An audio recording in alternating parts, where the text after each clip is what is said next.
had COVID in Sept 2020, I lost my sense of smell, and with it every nuance in my taste palette. For example, lemonade, no matter the kind. Just bubbly and sweet. The last couple of months some scents are coming back, usually the nasty ones. So yay, I smell poop. The sweetness of mango rediscovered in September 2020. I contracted COVID-19, leaving me with a permanently altered sense of smell and, by extension, a dullness in my palate. What was once a vibrant experience of flavors became a monotonous blur.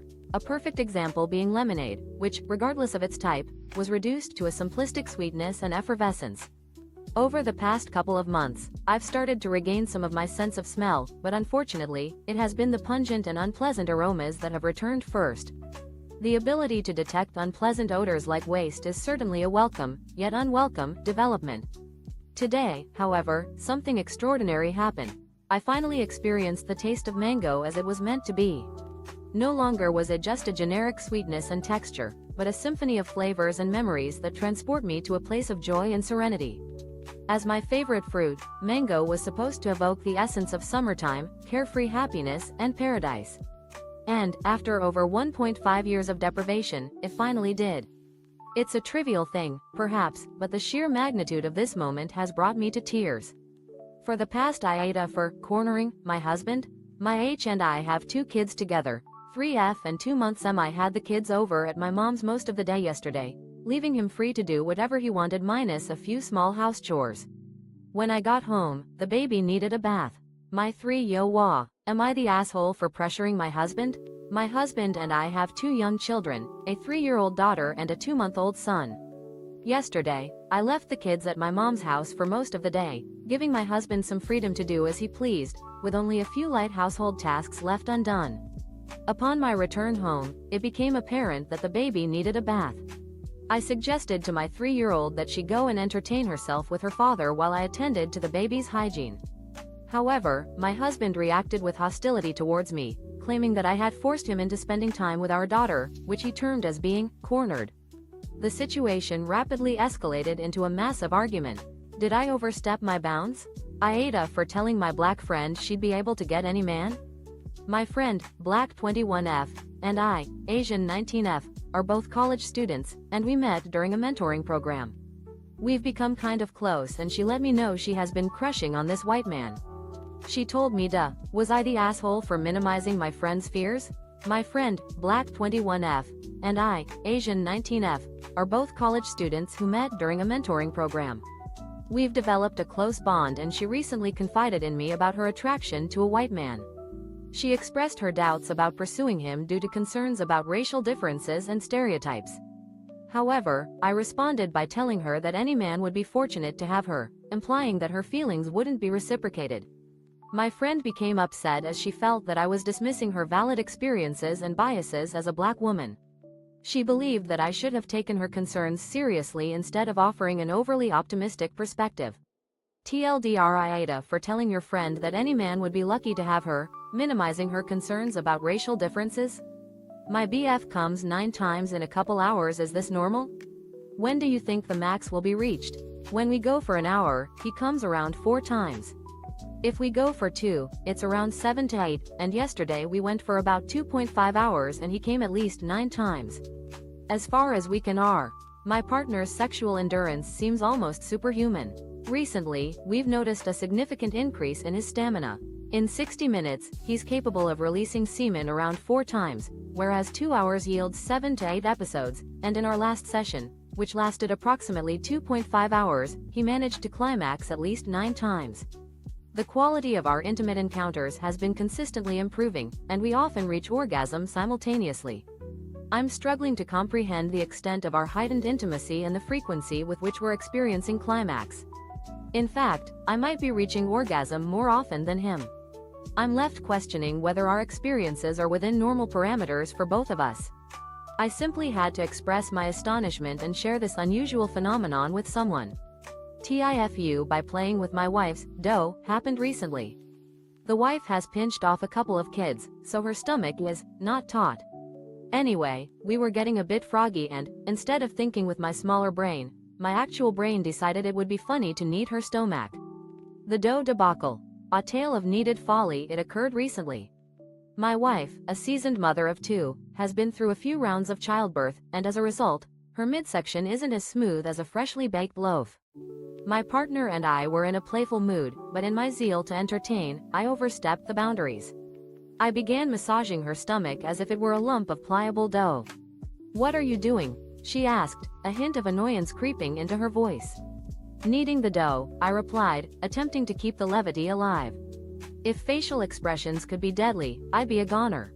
The look she gave me was stern, to say the least. TLDR. Dough didn't rise to the occasion. Edit to clarify, I adore my wife's body, and I appreciate the creative puns and lighthearted comments. If I had the chance to rephrase the TLDR, I would have opted for something more straightforward: dough.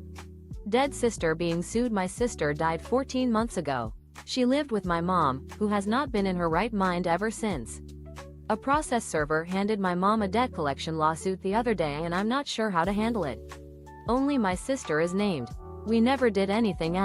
My sister passed away 14 months ago, and her living situation had been a concern for our family. She resided with our mother, who has been grappling with mental health issues since the loss. Recently, a process server delivered a debt collection lawsuit to our home, and I'm unsure how to proceed. The lawsuit only mentions my sister's name, leaving me to wonder if it was a mistake or if there's been an oversight. Given my sister's minimal possessions, consisting of discarded items and unworn clothes in her room, there's no significant assets to claim as part of her estate. We have no savings, retirement funds, or property to speak of, and she didn't own a vehicle or any valuable jewelry. I've been advised that hiring a lawyer to handle this matter could cost upwards of $2,500, but our family's financial situation is precarious, with our mother relying on Social Security and myself struggling to make ends meet. We're in need of guidance on how to navigate this situation. Edit. Given the information provided, the best course of action would be to contact a legal aid organization or a low-cost lawyer who can provide guidance on how to handle the situation. Since there are no significant assets involved, it's possible that the lawsuit was filed today. My 19F boyfriend, 20M, said he was in the mood to kill me. WTF? Edit to update. I just wanted you all to know that last night while he was sleeping, I took my dog Daisy and left my boyfriend in the middle of the night. I am at a safe location, staying with family. I'm still trying to process what my boyfriend said to me today. It's left me feeling shocked and shaken. A little background. My boyfriend and I have been together for about a year now, and for the most part, our relationship has been amazing. We do have a pretty intense sex life, and I'm usually quite comfortable with that. However, recently, he's been pushing some boundaries that make me uncomfortable. I enjoy certain aspects of our intimate encounters, like choking and spanking, but only in the comfort of our own home. The other day, while we were at the park with our dog, he spanked me in public, which caught me off guard. Later that day, during one of our intimate moments, he started choking me again, which I usually enjoy. But this time, it got to a point where I couldn't breathe, and I used our signal to stop. He just looked at me and said he wasn't going to stop because he was in the mood to kill me. I thought it was just a momentary lapse and let it slide. But it happened again, and it was even more unsettling. He was staring at me, whispering sweet nothings, and then it turned dark. He said I was his TIFU by not killing a wasp when I had the chance. TLDR at bottom. This story begins 3 days ago and concluded yesterday morning. This is the most exciting shit that has happened to me in weeks, people. I have, despite loving the outdoors, never been stung by a wasp. The most epic fail in wasp hunting history. TLDR at bottom. This tale begins 3 days ago and concludes yesterday morning. 3 days ago, I witnessed the most electrifying experience of my life, and it had nothing to do with TV or video games. It all started in my bathroom when I encountered a wasp hovering around my shower curtains, its buzzing a warning that my tranquil morning routine was about to be disrupted. I sprang into action, hastily brainstorming ways to dispatch the unwelcome visitor. After discovering the point of entry, a slightly ajar window, I took measures to fortify myself against the wasp's attack. Donning multiple layers of clothing, including sweatshirts, pants, a shirt turban, a beanie, and gloves, I became a human fortress, leaving only a narrow slit for my eyes. Armed with the Executioner, a versatile electric tennis racket, I cautiously approached the bathroom, prepared for battle. The wasp had taken up a strategic position behind the lights above my sink, but I was undeterred, grabbing a shirt to distract it and flush it out of its hiding spot. In a moment of triumph, I thought I had outsmarted the wasp, but it regained its AITA for telling my grandparents about my step-siblings destroying my jewelry. My mother died when I was 10. My father married a Goyish woman less than a year later, who promptly did her best to have as many children as she could, and had 3 in as many years. She has 2 older kids. Am I the asshole for telling my grandparents about my step-siblings ruining my valuable jewelry? I lost my mother at a young age. She passed away when I was just 10. My father remarried a woman with 3 children from a previous relationship, and they welcomed 2 more additions shortly after. The household has been filled with 6 kids ever since. I'm the only grandchild from my mother's side and the only granddaughter in the family. My grandparents have a tradition of gifting me jewelry, and I inherited my mother's collection after her passing. Our family's customs emphasize the importance of authentic jewelry, and I have a vast collection worth around $100,000. I'm quite particular about the value and sentimental worth of each piece. When I returned home from visiting a friend, I noticed that my step-siblings had left a heap of my jewelry on the playroom floor. It appeared they had been playing rough and had smashed or shot at many of the pieces with BB guns. I was outraged and immediately alerted my father, who arrived with his wife and dismissed the situation. The damage was substantial, with several heirlooms beyond repair. My stepmother didn't seem to care about the destruction, instead pretending to scold her children and later AITA for quitting on the spot even though we were understaffed, and it made my manager cry. I worked at a retail store in the mall. The store is divided into men's, women's and children's clothes. I always worked women's, and on the weekdays I was always the only employee.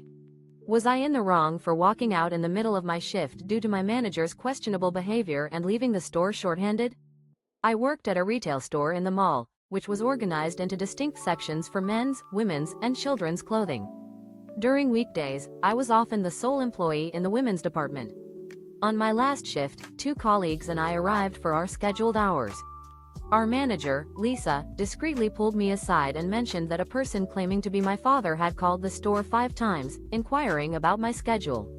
I was perplexed by this claim, as it sounded nothing like my father's behavior. I even contacted him, and he assured me that he had made no such calls. Feeling uneasy, I inquired as to whether Lisa had indeed disclosed my schedule to this individual. She admitted to doing so and appeared unbothered by my concerns. I expressed my disapproval of her actions, emphasizing that she had no right to share sensitive information with a stranger. Lisa became defensive and dismissed my concerns as excessive, stating it was no big deal. However, I found this attitude unacceptable. In that moment, I felt compelled to stand up for my rights and quit my job. Fat acceptance is bullshit. Giving up on exercise and the effort to maintain a healthy body is not a sign of strength, but of weakness. Obesity is a curable disease, not a personality or trait. I hate when women try to sweeten up their shit reality using words like plus size. The notion of fat acceptance is misguided. Abandoning a commitment to physical fitness and well-being is a sign of resignation, not resilience. Obesity is a treatable condition, not an inherent characteristic of a person. I take issue with women who sugarcoat the harsh reality of their weight by using euphemisms like plus-sized, instead of acknowledging the fact of their obesity. Let's examine the reality of fat acceptance. It's predominantly a movement centered around women, with a societal perception that overweight men are not typically seen as attractive. Edit 1. If you're overweight, you should certainly strive to have a positive self-image, but don't give up on making an effort to improve your fitness. Accepting that your weight is simply a product of genetics may be a convenient excuse, but it's still a choice you're making about your body. Edit 2. I'm not dictating what others should do with their lives. I'm simply sharing a candid perspective. As someone who is 30 pounds overweight myself, I'm speaking from personal experience when I say that acknowledging the consequences of our choices is essential to making progress. TIFU by continuously making a customer angry when delivering them pizza. I used to deliver pizza. It was actually the most fun job I have ever had. I am usually really good with people, but I delivered pizza to a house like I have done a million times. As I walk up to I once had the misfortune of delivering pizza for a living. It was actually the most enjoyable job I've ever had, but my interactions with a particular customer left a lot to be desired. I delivered a pizza to a house that I've been to multiple times before, and upon arrival, the overpowering smell of smoke and the loud music suggested a party was in full swing. However, the occupant didn't answer the door, so I had to knock louder to get their attention. When the massive guy with long hair answered, he berated me for knocking too loudly. I apologized and continued on my way. The following weekend, I received the same address, but this time, it was Unit B in a fourplex. As I made my way down the concrete stairs to deliver the pizza, I knocked on the door. To my surprise, the tall, bald guy who answered claimed responsibility for yelling at me the previous week, stating that he was the new owner of the fourplex. He had indeed shaved his head, which threw me off entirely. I apologized for not recognizing him and quickly left. The pattern continued the following weekend when I received the same address again. As I made my way down the concrete steps, my pizza bag got caught. AITA for calling my body-positive coworker unhealthy, deluded, and bitter, after some rude comments she made about me. I'm currently working part-time at a restaurant on my university's campus. I mostly work shifts with this one girl, we'll call her Anna, who is all for the "Am I the asshole, AITA?" for calling out my coworker's hypocrisy after she made a string of hurtful comments about my appearance and health habits. I'm currently working part-time at a university restaurant on campus, where I frequently work shifts alongside a coworker, Anna, who is a self-proclaimed advocate of the body positivity movement. While I respect her enthusiasm for promoting self-acceptance, I disagree with her approach when it's used to justify unhealthy behavior. Anna frequently comments on my eating habits, suggesting that I should indulge in the restaurant's unhealthy food options. She'll often say things like, "You should try one of our burgers, you could use a few extra pounds," or, "You look skinnier than last week, you should stop eating salads every day." She even feigns concern for me, asking if I'm struggling with my weight before telling me that I look too skinny to be healthy. These comments have been hurtful and frustrating, especially given our workplace dynamic. What's even more galling is that Anna herself doesn't practice what she preaches. She gorges on the restaurant's food, drinks excessive amounts of soda, and doesn't engage in regular exercise. This behavior is WIBTA if I refused to attend my cousin's wedding after she asked me to dye my ginger hair. Yes, I'm aware that my cousin posted here and oh the irony as I showed her this sub last year, but I really don't care if she sees this, maybe it'll hammer the point home. And I doubt she would. I be the asshole, WIBTA, if I refused to attend my cousin's wedding after she demanded I dye my ginger hair? I'm aware that my cousin posted about our situation, and it's ironic that I showed her this sub last year. However, I'm not concerned if she sees this post, as it might drive the point home. My cousin, Amy, is getting married with a blue, green, and purple theme for the wedding. Everyone, including the groom, is expected to wear these colors, but Amy seems to have a problem with my hair color. I take issue with Amy's description of my hair as flaming Merida red. In reality, my hair is more of a strawberry blonde or ginger blonde shade. I've included actual pictures of my hair to demonstrate its color, not someone else's Instagram post. Amy has been quite insistent that everyone follow her dress code, going so far as to ask people with long hair to cut it. However, she's made no effort to accommodate people with unique hair colors like mine. My parents and sister have long, ginger hair, but Amy never mentioned anything to them. It seems to be just me who's being targeted, and I'm starting to feel like I'm being AITA for going no contact with my parents after learning they had lied to me about my allergies all my life. Hey everyone, I am 19 years old and my parents are in their 50s.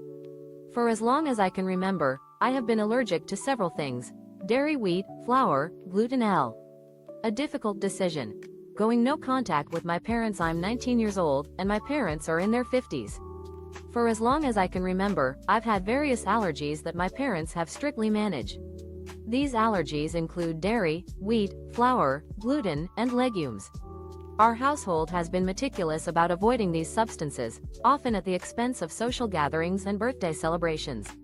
While other kids enjoyed common breakfast foods, I'd have fish and pickled vegetables, and at birthday parties, I'd opt for an apple instead of cake. This rigorous approach to my diet has been in place since I was a young child, and I never questioned it until recently. A couple of months ago, I attended my aunt's birthday party and had a slice of brownies made with almond flour, as she knew I had allergies. However, my aunt's panicked expression and subsequent rush to get my EpiPen raised some suspicions. When I discovered that my mother had switched the plates to avoid any potential issues, I couldn't help but feel puzzled. This decision didn't make sense to me, but I chose to let the matter rest for the time being. Days turned into weeks, and I couldn't shake off the feeling that something tifu when I didn't beat my wife after she won a football video game against me. Obligatory. This happened 6 years ago. Post notice. TLDR. Wife pulls off an unbelievable video game upset on me. I yell at her and a tickle fight ensues. Cops come and I have to convince them tick.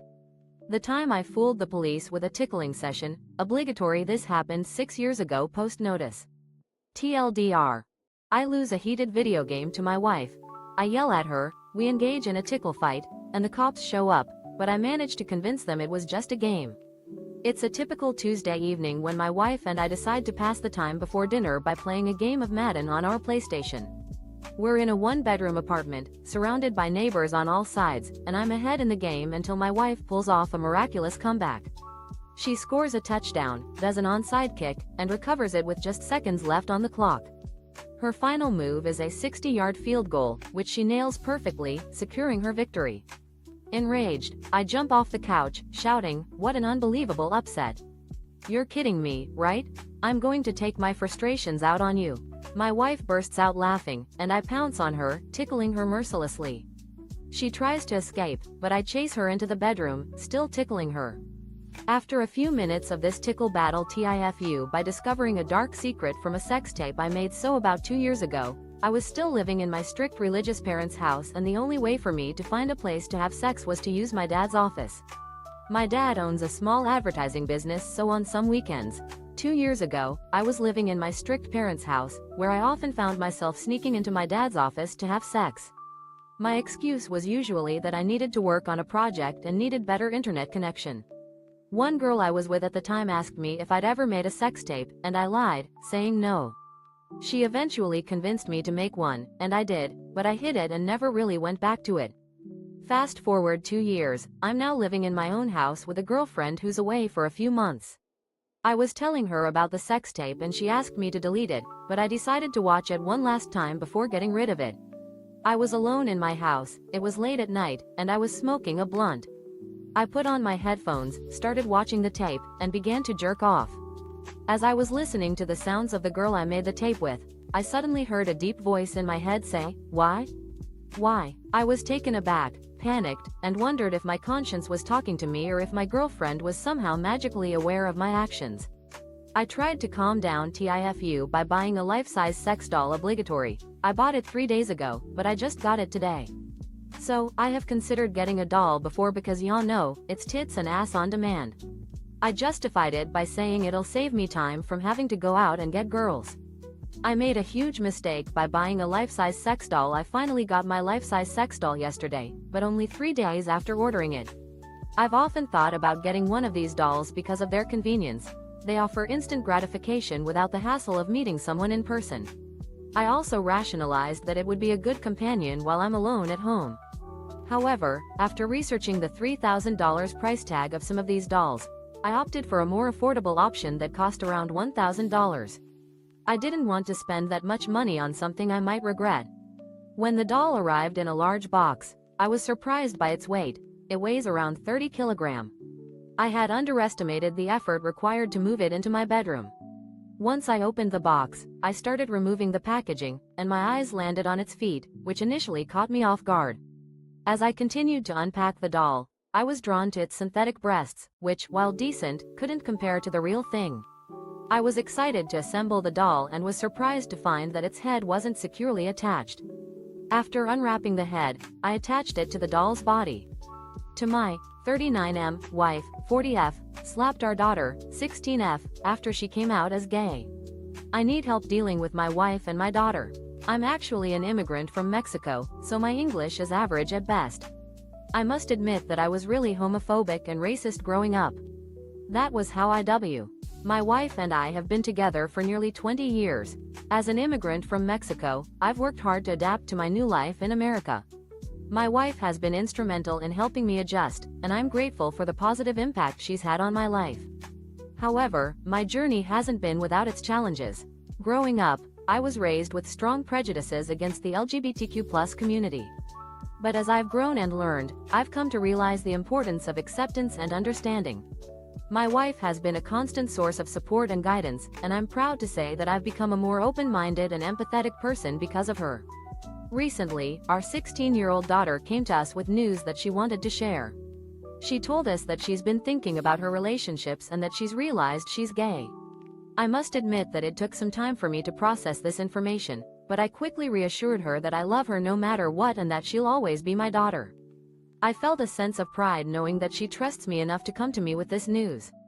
After our conversation, I offered to take her out for dinner, and she mentioned that she'd love to have my TIFU by loosing my bowels in the parking lot storm drain of my local supermarket. NSFW. Oh my god, this is so embarrassing and literally happened about 30 minutes ago.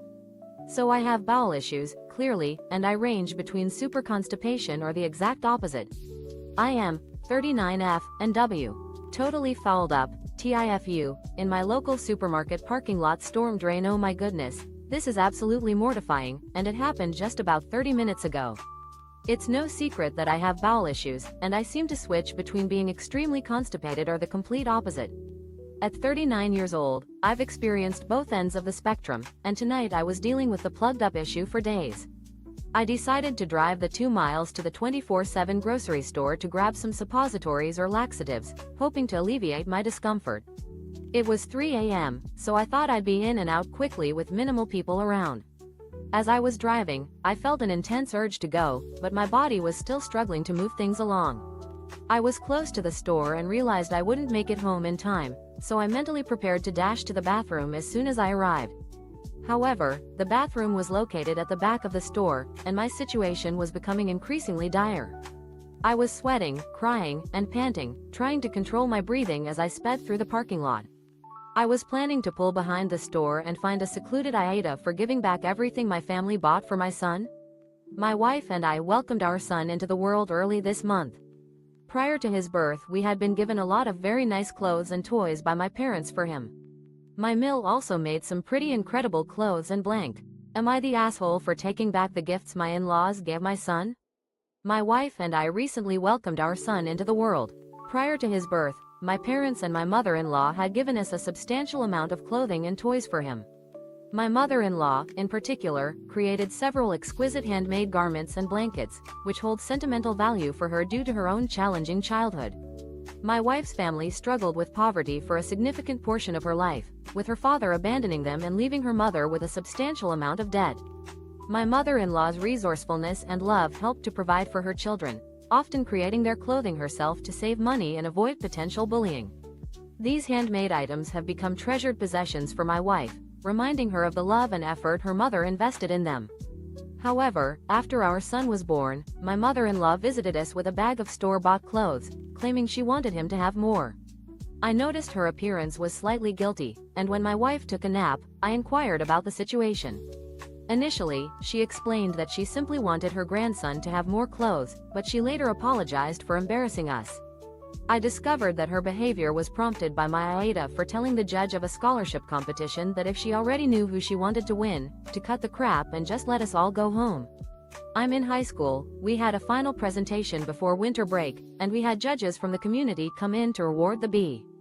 Was I the asshole for bluntly telling a judge in a scholarship competition that if she'd already made up her mind, we should all just go home? I'm a high school student who recently participated in a final presentation competition before winter break. Our presentations were evaluated by local community judges who would award scholarship money to the best performance. One of our classroom judges, a school board member and mother, was supposed to be impartial, but it was clear she had a bias towards her daughter's best friend. This friend's presentation was subpar, heavily plagiarized, and not original. I noticed she was working on it in the computer lab earlier, and it was obvious she wasn't the one who put in the effort. The judge, however, continued to praise her presentation excessively, even after others had finished presenting. It was awkward and distracting, and I couldn't help but feel frustrated. As I prepared to give my presentation, I noticed the judge was disengaged and checking her phone, clearly not paying attention to anyone but her favorite. I decided to speak up. During my presentation, I told the judge that it was apparent she had already made up her mind and wasn't taking the other presentations seriously. I asked if we could just end the competition and go home.